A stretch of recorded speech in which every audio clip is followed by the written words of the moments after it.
बच्चों, आज हम हमारे राष्ट्रीय प्रतीकों के बारे में जानकारी प्राप्त करने जा रहे हैं। हमारे राष्ट्रीय प्रतीक अर्थात हमारा भारत राष्ट्र, हमारा भारत देश जो कि अंग्रेजों की गुलामी के उपरांत हमें स्वतंत्र प्राप्त हुआ था। तो 15 अगस्त 1947 के बाद जब हमारा देश स्वतंत्र हुआ, उसके बाद कुछ राष्ट्रीय प्रतीक बनाए गए, जिन प्रतीकों का हमारा कर्तव्य है कि हम हमारे उन राष्ट्रीय प्रतीकों का सदा सम्मान करें और उनका ध्यान रखें। तो आइए हम क्रमशः उन राष्ट्रीय प्रतीकों के बारे में जानकारी प्राप्त करते हैं। This could be us. So back to what I was saying. Could be us.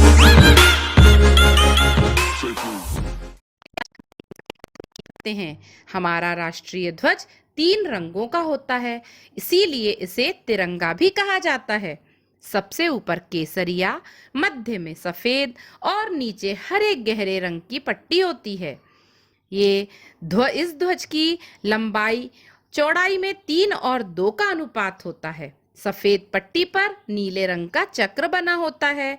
इस चक्र में 24 कमानियां होती हैं, जो प्रगति की सूचक हैं, हमारे देश की प्रगति को प्रदर्शित करती हैं।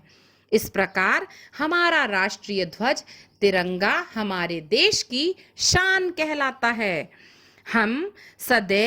हमें इसकी रक्षा करनी चाहिए। हमारा दूसरा राष्ट्रीय प्रतीक है, जो कि यह प्रतीक सम्राट अशोक द्वारा सारनाथ में बनवाए स्तंभ के ऊपरी भाग से लिया गया है। इसमें 4 सिंह हैं, जो पीठ मिलाकर खड़े हैं। चौथा सिंह पीछे होने के कारण सामने से दिखाई नहीं देता। इसके नीचे बीचों बीच एक चक्र बनाया गया है। इसके दाहिनी और वृषभ, दाहिनी अर्थात दाहिने राइट साइड, और बाईं और अर्थात बाईं साइड अर्थात लेफ्ट साइड में घोड़ा है। इसके नीचे लिखा है सत्यमेव जयते। इसका अर्थ है सत्य की सदा विजय होती है। हमारा तीसरा राष्ट्रीय प्रतीक है राष्ट्रीय पशु। हमारा राष्ट्रीय पशु कौन सा है? वनराज व्याघ्र, जिसे पैंथरा टाइग्रिस भी कहते हैं। यह भारत का राष्ट्रीय पशु है। यह अपने आकर्षक रंग और विचित्र आकृति तथा शक्ति के कारण आदर का पात्र रहा है। बाघ की 8 जातियां हैं। भारत में जो जाति पाई जाती है उसे अंग्रेजी में रॉयल बंगाल टाइगर कहते हैं। अब इनकी संख्या 4500 से ऊपर है। इसीलिए कहा जाता है, क्योंकि अब इनकी बहुत कम संख्या है हमारे भारत में, तो हमें इनके संरक्षण पर, को बचाने पर बहुत अधिक ध्यान दिया जा रहा है।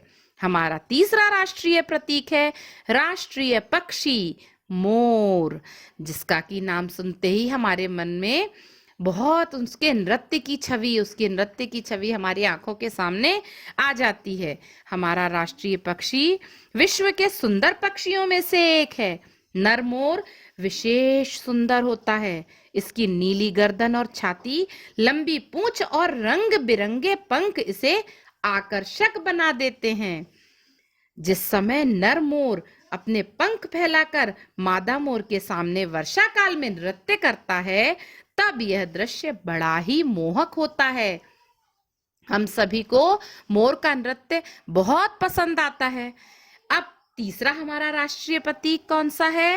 राष्ट्रगान। जन गण मन हमारा राष्ट्रगान है। हम इसे प्रतिदिन हमारे विद्यालय में भी प्रार्थना सभा में गाते हैं। इसे नोबेल पुरस्कार विजेता श्री रविंद्रनाथ टैगोर जी ने लिखा है। किसने लिखा है? रविंद्रनाथ टैगोर जी ने। 24 जनवरी 1950 को इसे राष्ट्रगान के रूप में स्वीकार किया गया था। तो हमारे राष्ट्रगान के रचयिता कौन हैं? श्री रविंद्रनाथ टैगोर जी।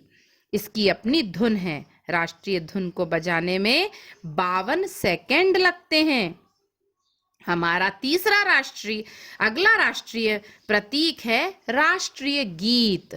जिसका नाम लेते ही हमारे सामने स्वतंत्रता संग्राम का वह गीत अचानक सामने हो उठता है। कौन सा? वंदे मातरम हमारा राष्ट्रीय गीत है। इसे बंकिम चंद्र चटर्जी जी ने लिखा था। स्वतंत्रता आंदोलन के समय यह गीत बहुत गाया जाता था। वंदे मातरम का नारा तो हर भारतवासी के मुख पर था। इसे प्रथम बार 1896 में कांग्रेस के अधिवेशन में गाया गया था। तो बच्चों, इस प्रकार हमने हमारे भारत के राष्ट्रीय प्रतीकों के बारे में ज्ञान अर्जित किया और उनके बारे में हमने यह जाना कि हमें हमारे इन राष्ट्रीय प्रतीकों का सदैव सम्मान करना चाहिए, उनकी रक्षा करनी चाहिए, उनका आदर करना चाहिए।